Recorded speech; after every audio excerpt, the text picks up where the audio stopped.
মেহেরপুরের বুড়িপোতা সীমান্তে ভারতের সীমান্তরক্ষী বাহিনী বিএসএফের গুলিতে ইস্তাফন খাতুন নামের এক বাংলাদেশি নিহত হয়েছে।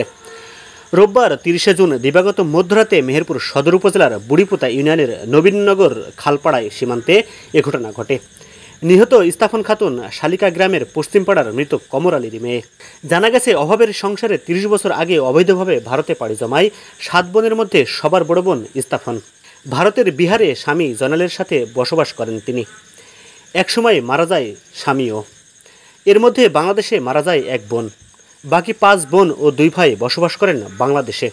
আমাদের বিড়া ধরুন গেল কি বসলো টেবিল ওরা আসলো অনেক পরে আহার পরে তাদের বসে কথা এসি বহার সঙ্গে সঙ্গে মনে হয় 4 মিনিট কথা বললো। এসে বললো খানিক পরে আপনারা জানাচ্ছি। বোন আর 2টা ভাই এখন আগে একটা মরে গেল বোন আর 6টা বোন ছিল। ওই বোনটা বড়, ওটা আমরা তখন ছোটো যখন চলে গেছে 30 বছর, 30 বছর বেশি হইতে পারে, 1 বছর গেছে গিয়ে এখন সে এখন খোঁজে 30 বছর পর এসেছিল। 2-3 দিন আগে এসে আর হইতে গেছে পুলিশে মেরেছে। সন্তানহীন ইস্তাফন জীবনের শেষ সময়টুকু কাটাতে চেয়েছিলেন পরিবারের ভাই বোনদের সাথে। সেই আশায় গত 1.5 বছর ধরে চেষ্টা করেও আসতে পারেনি নিজ দেশে। বাধ্য হয়ে রবিবার 30 জুন রাতে খালপাড়া সীমান্তে গোপন পথে পাড়ি দিতে গিয়েই বিএসএফের গুলিতে মৃত্যু হয় তার। এ ঘটনায় সীমান্তের ওই এলাকায় থমথমে পরিবেশ বিরাজ করছে। সেই সাথে জনমনে তৈরি হয়েছে মিশ্র প্রতিক্রিয়া।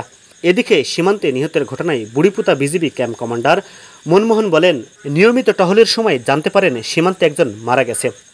পরে খোঁজখবর নিয়ে জানা যায় খালপাড়া সীমান্তে ভারতের অভ্যন্তরে নিহতের ঘটনা ঘটেছে। এ বিষয়ে বিএসএফ কিছুই জানায়নি বলেও জানান তিনি। ভারতের বিহারের একটা লোক ওরা কোনো মারধর করে এবং মারধর করে ওরা অসুস্থ করে পরে ওরা হাসপাতালে ভর্তি করে। হাসপাতালে ভর্তি করার পর ডাক্তার ওদেরকে মৃত্যু বলে ঘোষণা করে। তখন আমরা জিনিসটা আরও বিভিন্ন জায়গায় তথ্য নিয়ে দেখি যে একটা মহিলা, সে ভারতের বিহারের অধিবাসী, সে ওখানে বিএসএফ ওদের মারধর করছিল, যার পরিপ্রেক্ষিতে ওরা হাসপাতালে ভর্তি করে পরিশেষে মারা যায়। এটা ওদের আভ্যন্তরীণ ঘটনা। ওরা বিএসএফ আমাদের এই ব্যাপারে কোনো কিছু অবগত করায়নি।